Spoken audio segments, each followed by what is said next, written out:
कांग्रेस का एक बड़ा प्रदर्शन राजधानी रायपुर सहित प्रदेश भर में किया जा रहा है। नेशनल हाईवे जाम यहां पर कर दिया गया है। राजधानी रायपुर के भिलाई रायगढ़ नेशनल हाईवे पर हम यहां पर मौजूद हैं और आप देखिए जो कांग्रेस के कार्यकर्ता है दोनों तरफ किस तरीके से जो जाम है वो जाम की स्थिति यहाँ पर देखने को मिल रही है। बसों के ऊपर में चढ़कर जान जोखिम में डालकर यहाँ पर जो नेता है वो प्रदर्शन करते हुए नजर आ रहे हैं, युवा नेता। पुलिस यहाँ पर खड़ी हुई है। मैं आपको ये भी दिखाता हूँ कि इस भीड़ में पुलिस यहाँ पर खड़ी हुई है। लगभग 1 घंटे का जाम यहाँ पर अब तक हो चुका है। 1 घंटे से यहाँ पर जाम है और 1 घंटे के जाम के बाद में भी ना तो कांग्रेस के नेताओं को यहाँ पर समझा सकी पुलिस और ना ही। आप कहाँ से हो? कार फंसी हुई है। तो कहाँ जाना है? जाना कहीं नहीं अभी। ये प्रदर्शन तो कांग्रेस का है। किस खिलाफ हो रहा प्रदर्शन? ये तो पूछना पड़ेगा उनको। तो जनहित के मुद्दों पर प्रदर्शन कर रहे हैं बता रहे हैं। अच्छा जी भैया ठीक है।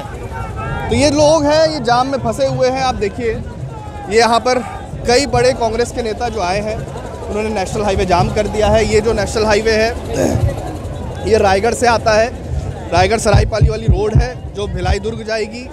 यहाँ पर पूरी तरीके से जाम जो था वो यहाँ पर एक तरीके से लगाया हुआ जो जाम है वो, हालांकि एक तरफ का जाम यहाँ पर हटाया गया है। बहुत देर से ये जो नेशनल हाईवे था ये जाम रखा हुआ था। इसी तरीके से जो नेता है वो जाम रखे हुए थे। पहले इस तरफ का जाम था, अब देखिए जो उस तरफ की रोड है अब उसको यहाँ पर जाम रखा गया है। जो रायपुर भिलाई से आने वाली जो रोड है अब उस रोड को जाम रखा गया है। 1 घंटे से अलग अलग इलाकों में इसी तरीके की जो जाम की परिस्थितियां हैं वो यहाँ पर कांग्रेस के नेताओं ने बनाई हुई है। वो इसलिए क्योंकि हाल ही में ही भूपेश बघेल जो पूर्व सीएम है उनके बेटे चैतन्य बघेल को ईडी ने गिरफ्तार किया और जब ईडी की गिरफ्तारी हुई उसके बाद ये ऐलान कर दिया गया था कि कांग्रेस जो है वो बड़ा प्रदर्शन पूरे प्रदेश भर में करेगी। एकजुटता दिखाने की कोशिश, कांग्रेस ताकत दिखाने की कोशिश यहाँ पर जो है वो इस प्रदर्शन के जरिए करती नजर आ रही है। युवक कांग्रेस और NSY के जो नेता हैं वो भी इस प्रदर्शन में कांग्रेस का प्रदर्शन यहाँ पर कर रहे हैं। आप देखिए ये इधर डीजे भी लगाया गया है। डीजे की भी सुविधा यहाँ पर लगाई गई है। बीच में गाना बजाकर चार्ज करने की कोशिश यहाँ पर की जाती है। हमारे साथ में कुछ युवा नेता हैं, उनसे ही बात करेंगे। आखिरकार इस जाम का मकसद क्या है? बीजेपी ये कह रही है कि ये जनहित का जाम नहीं है, आप जनहित के मुद्दों की लड़ाई नहीं लड़ रहे। देखिए जनहित का जाम है क्योंकि हमारे प्रदेश में जो अडानी अंबानी कब्जा करने वाले हैं उसकी लड़ाई है। जो हमारे बेरोजगार युवाओं की लड़ाई है, हमारे किसानों की लड़ाई है, हमारे देश की आवाज़ की लड़ाई है। अगर आम जनता की नहीं होती तो हम यहाँ पे नहीं बैठे होते। हम सारे युवा यहाँ पे बैठे हैं इसलिए क्योंकि हमारे प्रदेश को और हमारे देश के हित की बात है। लगातार आप देखेंगे कि जिस प्रकार से हमारे प्रदेश में जंगल की कटाई हो रही है, क्यों कटाई हो रही है, क्यों दिया जा रहा है अडानी को जंगल और ज़मीन हमारी। हम अपना जंगल और ज़मीन अडानी अंबानी को देना नहीं चाहते। जब तक ये कटाई नहीं रुकती, जब तक इनका अत्याचार नहीं रुकता, जब तक बीजेपी की सरकार हार नहीं मानेगी तब तक हमारी लड़ाई जारी। लेकिन भाजपा ये कह रही है कि ये जो माइंस दिया गया था ये यूपीए की सरकार के दौरान में दिया गया था। भूपेश बघेल की सरकार के दौरान में कटाई को लेकर NOC दी गई थी और उसके अलावा ये भी कह रहे हैं कि इससे पहले देवेंद्र यादव की गिरफ्तारी हुई, आबकारी मंत्री की गिरफ्तारी हुई, तब ऐसा प्रदर्शन नहीं किया। भूपेश बघेल की बेटी की गिरफ्तारी हुई तो आप लोग प्रदर्शन कर रहे हैं। देखिए उनकी गिरफ्तारी तो है ही है, साथ में अगर देवेंद्र यादव जी की गिरफ्तारी की बात करें तो पूरे प्रदेश में आंदोलन हुआ था। कवासी लखमा जी की बात करें तो उनके मामले में भी प्रदेश में आंदोलन हुआ था। हमारे नेताओं की बात हो या आम जन की बात हो, लड़ाई लड़ने का काम कांग्रेस पार्टी और युवा कांग्रेस करती है। हमें मतलब नहीं है कौन हमारा नेता है, कौन हमारा साथी है, कौन हमारे बाहर का है। हमारी लड़ाई उस हर मजबूर इंसान की रहेगी जो इस प्रदेश में और इस देश में रहता है। हर उस इंसान की लड़ाई लड़ने का काम हम करेंगे।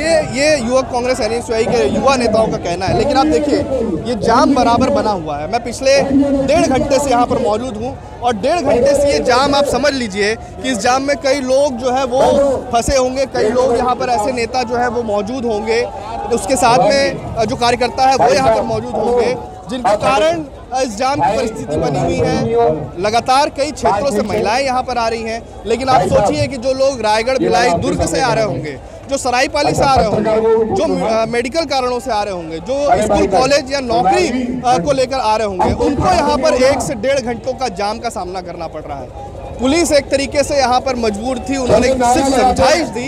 समझाइश देने के बाद इंतजार किया कि किस तरीके से जो जाम है उसको यहाँ पर खाली किया जा सकेगा। लेकिन फिलहाल पूरी तरीके से जाम अभी तक खत्म नहीं हो सका है और ये जाहिर है कि इस बात को लेकर बीजेपी और कांग्रेस के बीच दल की टिप्पणियां हैं। उनके नेता क्या कुछ कह रहे हैं, जरा ये भी सुन लीजिए।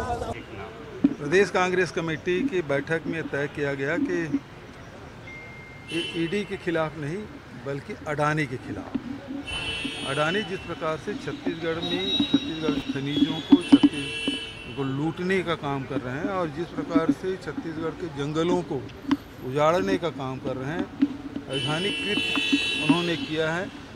चाहे वो हसदेव के जंगलों को नष्ट करने की बात हो, चाहे तमनार के जंगल को नष्ट करने की बात हो, और इस प्रकार से राज्य सरकार के संरक्षण में, उसके देख रेख में ये सब किया जा रहा है, जिसके विरोध में आज पूरे प्रदेश में आर्थिक नाकेबंदी की जा रही है 12 बजे से 2 बजे तक। सर, ये ईडी को लेकर सुप्रीम कोर्ट ने भी अब टिप्पणी की। एक बात बताइए मुझको, इस प्रदर्शन का क्या उद्देश्य है, किस लिए कर रहे हैं, क्यों कर रहे हैं, पहले तो ये समझाइए। दूसरी बात है, विकास उपाध्याय जेल निरुद्ध थे, विकास उपाध्याय बोलता हूं, देवेंद्र यादव जेल निरुद्ध थे, तब आंदोलन क्यों नहीं हुआ? वो विधायक नहीं थे। कवासी लखमा जी के ऊपर कार्रवाई हुई तो कोई जेल निरुद्ध नहीं थे, कोई कार्रवाई नहीं हुई, कोई आंदोलन नहीं हुआ, कोई नाकेबंदी नहीं हुई। इस नाकेबंदी से साबित हो गया कि पूरी कांग्रेस व्यक्ति के ऊपर केंद्रित है, जनता के प्रति उनकी कोई जवाबदेही नहीं है, जनता के मुद्दों पर कोई उसका लेना देना नहीं है। जिस पेड़ कटाने, जिस स्थगन की बात करते हैं, जिसके कारण ये कदम उठाए हैं, बोलते हैं, पेड़ कटाई के बारे में माननीय वन मंत्री जी ने पूरा सिलसिलेवार बयान दे दिया। और किसी संस्था की कार्यवाही में और बोल चुका हूं कि विधानसभा की कार्यसूची देख के नहीं होती, कि स्थगन आ रहे थे इसलिए कार्यवाही हुई, ध्यानाकर्षण आ रहे थे इसलिए कार्यवाही हुई। इसके अलावा मैं आपको बता दूं कि ये जो आरोप प्रत्यारोप तो लगते रहेंगे, लेकिन जिस तरीके का जो घटना आज हुई है, ये प्रदर्शन इसलिए भी लिया गया था क्योंकि भूपेश बघेल के बेटे चैतन्य बघेल की गिरफ्तारी ईडी ने की थी और ईडी ने 5 दिन का जो रिमांड लिया था, आज वो तारीख खत्म हो रही है, आज फिर से कोर्ट में उनको पेश करना है और हो सकता है ईडी दोबारा उन्हें रिमांड पर ले ले। उसको लेकर कांग्रेस ने प्रदर्शन का ऐलान किया था।